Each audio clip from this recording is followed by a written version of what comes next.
नमस्कार दोस्तों, कैसे हैं आप। मैं गुमान सिंह नवो एकेडमिक में फिर से आपका स्वागत करता हूं। दोस्तों, चैप्टर वही है दिल्ली के सुल्तान। आज टॉपिक नया होगा। इस टॉपिक में हम देखेंगे कि दिल्ली सल्तनत में, खास करके खिलजी साम्राज्य में, खिलजियों का जो प्रशासन था उसमें भी अलाउद्दीन खिलजी प्रशासन के दौरान कौन कौन से कर वहां पर लागू थे, उनकी बाजार व्यवस्था कैसी थी, और उसके बाद में मोहम्मद बिन तुगलक और अलाउद्दीन खिलजी, इन दोनों के बीच में एक तुलनात्मक अध्ययन करेंगे। दोस्तों, मैं यहाँ पर जो भी इंफॉर्मेशन दे रहा हूँ ये बहुत वाइड सब्जेक्ट है और इस सब्जेक्ट के अंदर बहुत सारी जानकारियां हैं, लेकिन हम सिलेबस को टच करते हुए चल रहे हैं। सिलेबस के बाहर हमें नहीं जाना है। तो देखिए, आज का टॉपिक शुरू करते हैं। खिलजी प्रशासन के दौरान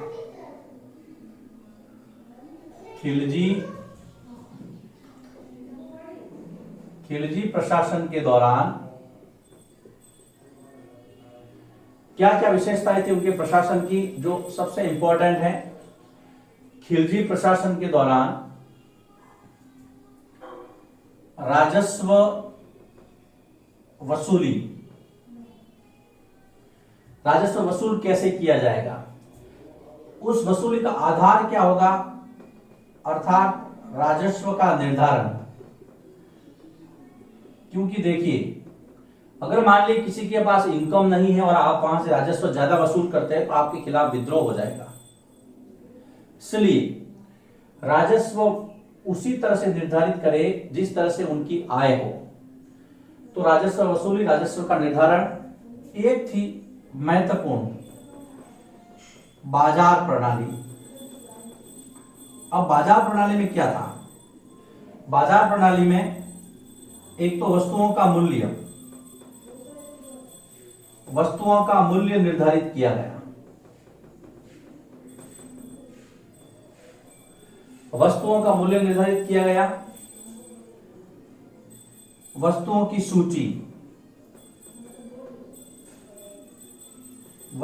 सूची तथा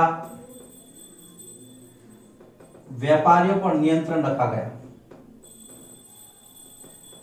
व्यापारियों पर नियंत्रण, ये सारी व्यवस्थाएं खिलजी प्रशासन के दौरान थी। कहते हैं अलाउद्दीन खिलजी के काल में बाजार प्रणाली इतनी व्यवस्थित थी कि यदि कोई व्यापारी कम तोलता किसी भी सामान को, तो उसने जितना कम तोला है उतना उसके शरीर का हिस्सा काट लिया जाता। ये ऐसी बातें कही जाती है किताबों में। इससे हम अंदाजा लगा सकते हैं कि वास्तव में अलाउद्दीन खिलजी के समय बाजार प्रणाली कैसी थी। उसने इसके अलावा इसके लिए कई अधिकारी भी नियुक्त किए थे, जैसे कि सेंसर था, मापतोल निरीक्षक था। इसकी जो जानकारी हमें इब्न बतूता नाम का एक व्यापारी आया था मोरक्को से, उसकी किताब है रहला, जिसका मैं आगे जिक्र करूंगा, उससे मिलती है। खजाइनुल फंतूर से मिलती है, जिसका जिक्र मैंने पहले किया था। अबू बकर इसामी की फुतूह सलातीन से मिलती है। तो बहुत सारा ये सब स्रोत है। खिलजी प्रशासन के दौरान राजस्व वसूली, राजस्व का निर्धारण कैसे हो, बाजार प्रणाली, ये इसकी विशेषताएं हैं। तो अगर आपको कभी पूछे कि खिलजियों के दौरान किस किस क्षेत्र में अच्छा काम हुआ, तो आप बता सकते हैं राजस्व वसूली, राजस्व का निर्धारण ढंग से हुआ। फिर बाजार प्रणाली के अंदर बता सकते हैं वस्तुओं का मूल्य निर्धारित किया जाता था, वस्तुओं की सूची और उस पर नियंत्रण। अब देखिए आगे जो महत्वपूर्ण टॉपिक है कि खिलजियों के काल में जो लगाए गए महत्वपूर्ण कर थे, अलाउद्दीन के काल में लगाए गए महत्वपूर्ण कर, और जिसका जिक्र आपकी पुस्तक में किया गया है। इस टॉपिक का ये इंपॉर्टेंट टॉपिक है। सबसे पहला जिसको नाम दिया गया है खराज। देखिए, खराज कर है, एक टैक्स है। खराज कहां लगता था? ये कृषि पर लगता था, कृषि उपज पर लगने वाला कर 50%। कृषि उपज, मान लीजिए कि 10 बोरी अनाज हुआ था, उसमें से 5 बोरी अनाज आपको खजाने में जमा करवाना है। ये कृषि पर लगने वाला कर था, इसको खराज कहा गया। ये इसलिए लगाया गया जिससे कि सैनिकों के खाद्यान्न की समस्या का सॉल्यूशन हो जाए, उनके यहां सीधा अनाज पहुंच जाए। तो सबसे पहला खराज था। दूसरा देखिए, दूसरा लगता था चराई कर। यह लगता था दुधारू पशुओं पर लगने वाला कर। दुधारू पशुओं पर लगने वाला कर, या कह दूं मैं मवेशियों पर लगने वाला कर। जिसके पास जितने मवेशी होते थे उसके हिसाब से टैक्स लगा जाता था। तो पहला खराज था, दूसरा चराई कर था, तीसरा था आवास कर, जिसको गढ़ी कर भी कहते हैं। गढ़ी कर, ये आवास तथा झोपड़ियों पर लगने वाला कर, आवास तथा झोपड़ियों पर लगने वाला कर। तो ये कर व्यवस्था थी। 3 कर महत्वपूर्ण है। कुछ पहले हमने बातें डिस्कस की, उसके बाद में सीधा मैं आपको टॉपिक पे ले आया। जो इंपॉर्टेंट टैक्स थे इस समय के, जो आपकी किताब में भी दिए हैं, आपको नोट बना के रखने हैं। इसमें खराज हो गया, फिर आपके चराई कर हो गया, और उसके बाद में गढ़ी कर हो गया। तो 3 कर है, तीनों का विस्तार मैंने आपको बता दिया। 7th क्लास के लिए इतना अगर आप करेंगे तो मैं समझता हूं पर्याप्त है। अब हम अगले टॉपिक की ओर चलते हैं, मंगोल आक्रमण।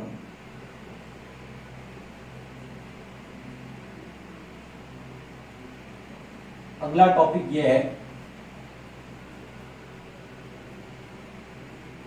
सिलेबस के अकॉर्डिंग हम इस पे बात करेंगे। मंगोल आक्रमण ईरान के रास्ते अफगानिस्तान और भारत में दिल्ली पर जो आक्रमण हुए, उसमें सबसे महत्वपूर्ण नाम है चंगेज खान का। चंगेज खान 1219 ईस्वी में भारत पर आक्रमण करता है। ईरान का जो ट्रांस ऑक्सियाना का जो क्षेत्र था,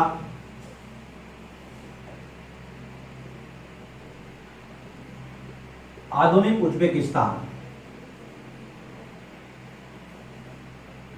आधुनिक उज्बेकिस्तान। और देखिए ये समय कौन सा था। इस समय भारत के अंदर इल्तुतमिश शासन कर रहा था, जिसके बारे में मैंने आपको चैप्टर के शुरू में बताया था। अब होता क्या है, वहां का एक भगोड़ा शासक ख्वारिज्म का शाह था जलालुद्दीन मांगबरनी। ये जलालुद्दीन मांगबरनी अलग है, खिलजी मत समझ लेना इसको। जलालुद्दीन मांगबरनी का पीछा करते करते ये भाई साहब भारत में एंटर करते हैं। उस समय इल्तुतमिश भारत का शासक होता है, दिल्ली पर इसका इल्तुतमिश का शासन होता है। जलालुद्दीन मांगबरनी इल्तुतमिश से कहता है कि मुझे शरण दो, लेकिन इल्तुतमिश जानता है कि चंगेज खान जो है वो बहुत ही क्रूर एक लुटेरा है। अगर मैंने मांगबरनी को शरण दी तो दिल्ली को इसका आक्रमण झेलना होगा। तो यहाँ पर एक बार 1219 के अंदर वो खतरा टल जाता है, जब इल्तुतमिश इसको जलालुद्दीन मांगबरनी को शरण देने से मना कर देता है। लेकिन ये तो इल्तुतमिश के समय की बात है। उसके बाद में भी भारत पर लगातार मंगोल आक्रमण होते रहे, और उन आक्रमणों का सामना भारत के 2 सुल्तानों ने, अलाउद्दीन खिलजी ने, अलाउद्दीन खिलजी या खिलजी ने, और मोहम्मद तुगलक ने, मोहम्मद बिन तुगलक या मोहम्मद तुगलक, इन 2 राजाओं ने मंगोल आक्रमणों का दृढ़तापूर्वक सामना किया।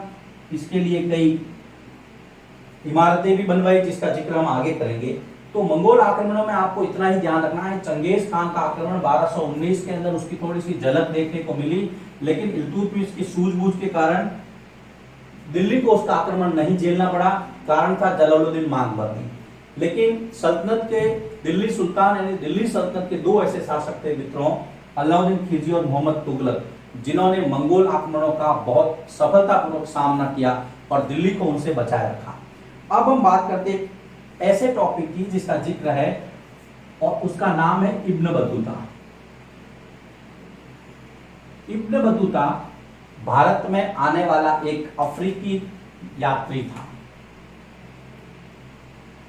बहुत अच्छा टॉपिक है, छोटा सा टॉपिक है, कभी कभी प्रश्न बन जाता है और बहुत महत्वपूर्ण भी है। इब्न बतूता रहने वाला था मोरक्को का।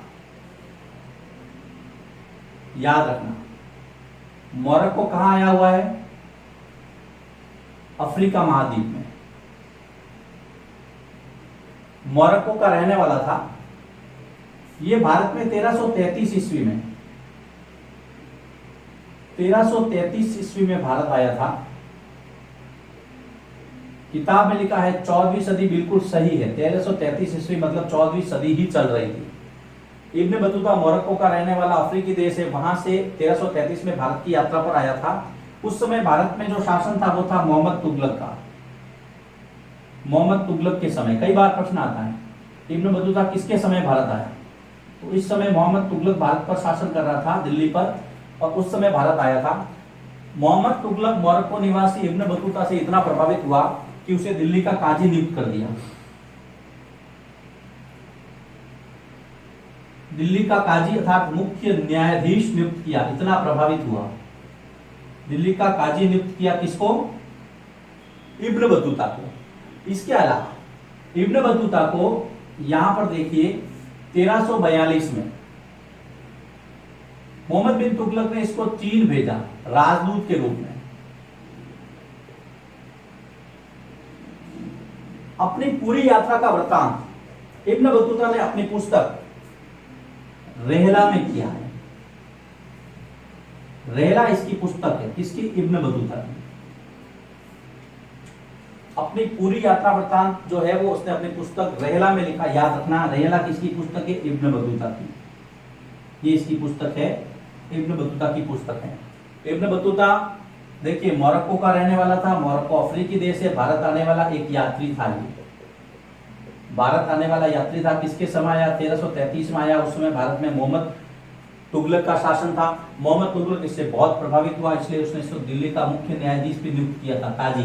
1342 में इसको चीन भेजा था राजदूत बना करके इब्न बतूता को। इब्न बतूता ने अपनी पूरा वृत्तांत अपनी पुस्तक रेहला में लिखा। याद रखना, रेहला किसकी पुस्तक है? इब्न बतूता की। देखिए जितनी भी पुस्तकें आती हैं आप उसको नोट करते रहे, क्योंकि एक पुस्तकों की अलग लिस्ट बना दीजिए जब आप नोट लिखे। तो किताब में दिया हुआ एक पैराग्राफ के रूप में कि इब्न बतूता ने जो सुल्तान थे उनकी सुरक्षा व्यवस्था, उनके रहने वगैरह का सुरक्षा व्यवस्था और रहन सहन का जिक्र अपने वृत्तांत में किया है। तो ये आप पढ़ सकते हैं, इसमें कोई कभी प्रश्न नहीं बनता, इसको आप नॉलेज के लिए पढ़े, लेकिन इब्न बतूता के बारे में ये चीजें जरूर ध्यान रखें। तो देखिए इस टॉपिक में हमने क्या देखा? मंगोल आक्रमण, चंगेज खान, इल्तुतमिश से उसका संबंध, फिर दो राजा जिसने मंगोल आक्रमणों का दृढ़तापूर्वक सामना किया, दिल्ली सल्तनत के अलाउद्दीन खिलजी और मोहम्मद बिन तुगलक, और इब्न बतूता के बारे में जानकारी। अब इसको नोट कर लीजिए। अब हम आगे बढ़े। अब हम बात करते हैं अलाउद्दीन खिलजी और मोहम्मद बिन तुगलक के कार्यों का तुलनात्मक अध्ययन की। यहां पर मैंने विषय लिखा है, ये अलाउद्दीन खिलजी है, 1296 से 1316 ईस्वी का। देखिए 20 वर्ष का कार्यकाल था। मोहम्मद बिन तुगलक 1325 से 51, इसका भी लंबा कार्यकाल है, लगभग 26 वर्ष का। अब हम दोनों का तुलनात्मक अध्ययन करेंगे आपके सिलेबस के अकॉर्डिंग, जो आपकी किताब में दिया गया है एनसीईआरटी में। सबसे पहला जो विषय लेते हैं, हम लेते हैं मंगोल आक्रमण। मंगोलों के आक्रमण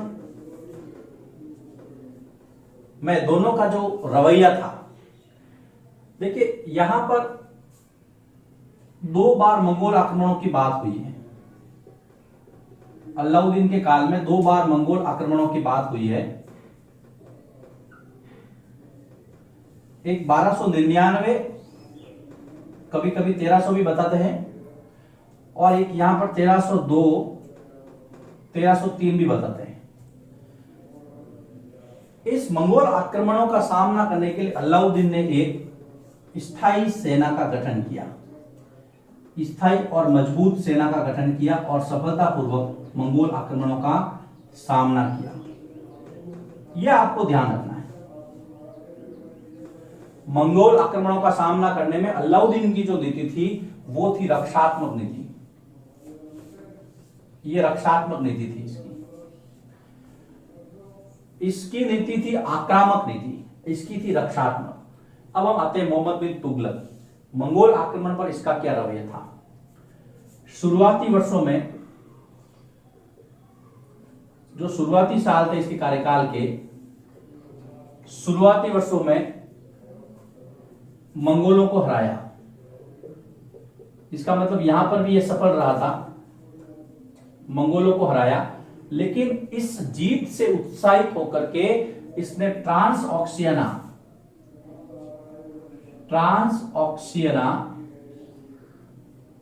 का जो क्षेत्र था जिसका मैंने पहले जिक्र किया था, उज्बेकिस्तान वाला, ट्रांसऑक्सियाना पर विजय हेतु सेना का गठन किया, लेकिन हुआ क्या? सेना का गठन किया लेकिन इसकी ये योजना असफल हो गई, इसको ये क्रियान्वित नहीं कर सका। 1327 में इसकी पहली असफल योजना। देखिए, आप जब मोहम्मद तुगलक को पढ़ते रहेंगे ना लगातार, तब आप देखेंगे कि मोहम्मद बिन तुगलक लगातार अपनी योजनाओं में कैसे असफल हुआ।